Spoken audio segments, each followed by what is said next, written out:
लक्ष द्या. या ठिकाणी आपण काय करणार आहोत, सर्वप्रथम एक अंशाधिक अपूर्णांक घेऊया आणि त्या अंशाधिक अपूर्णांकाचं पूर्णांकयुक्त अपूर्णांकामध्ये रूपांतर करूया. बर सांगा मला एक अंशाधिक अपूर्णांक कोण सांगते? सांग. 28/5. 28/5. बघा मी लिहितो फळ्यावरती 28/5. हा कसला अपूर्णांक आहे? अंशाधिक. अंशाधिक. तर याचा काय मोठा आहे? अंश. कुणापेक्षा मोठा आहे? छेदापेक्षा मोठा आहे. आता या अंशाधिक अपूर्णांकाचं पूर्णांकयुक्त अपूर्णांकामध्ये रूपांतर करताना काय करायचं? सोपी ट्रिक आहे. सर्वप्रथम या 28 ला आपण 5 ने काय करून घेऊया? भागून घेऊया. या ठिकाणी मी बघा काय करतोय, हा 28 आणि या ठिकाणी हा 5.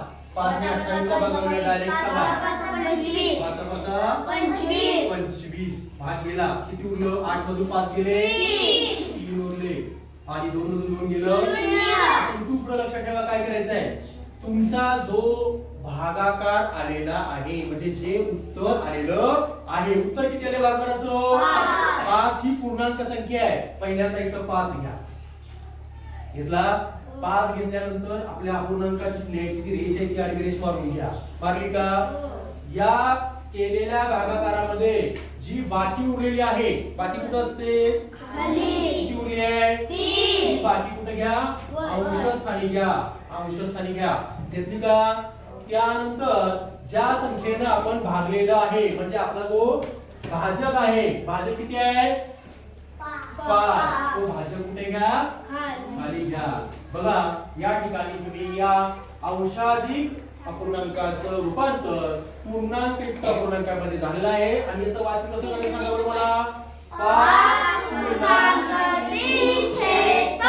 कल्पना काय काय केलं कळलं? कोण कुठे घ्यायचं?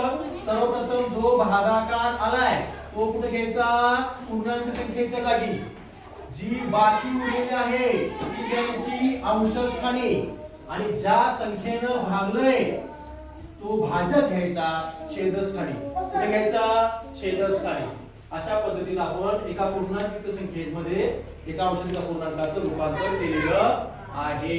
आता आपण काय करणार आहोत? उलट करूया. थांबा रे 2 मिनिट थांबा.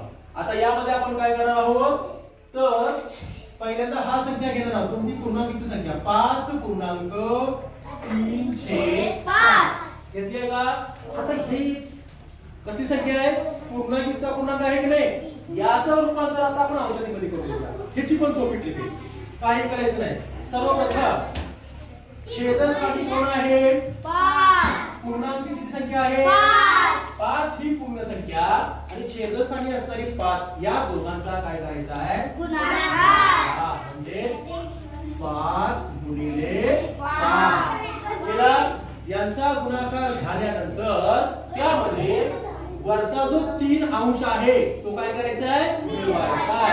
म्हणजे तिथं बेरजेची क्रिया आपल्याला करावी लागणार आहे. म्हणजे अधिक काय होणार? 3. किती होणार? 3. हा आणि खाली काय येणार? जो छेदस्थानी 5 आहे तो आहे तसाच खाली. हा मग त्याचं करूया. 5 चा 5 25 अधिक 3 28 हा तुमचा काय आला? अंश आला आणि खालचा 5 छेदस्थानी आहे तसाच राहिलं. बघा आले का? 28/5 आले की नाही? आले की नाही? म्हणजे आपण या व्याख्यानात काय काय शिकलो? सर्वप्रथम अंशाधिक अपूर्णांकाचं पूर्णांकयुक्त अपूर्णांकामध्ये रूपांतर आणि पूर्णांकयुक्त अपूर्णांकाचं परत अंशाधिक अपूर्णांकात रूपांतर करायला शिकलो. आलं लक्षात सर्वांना? ओके.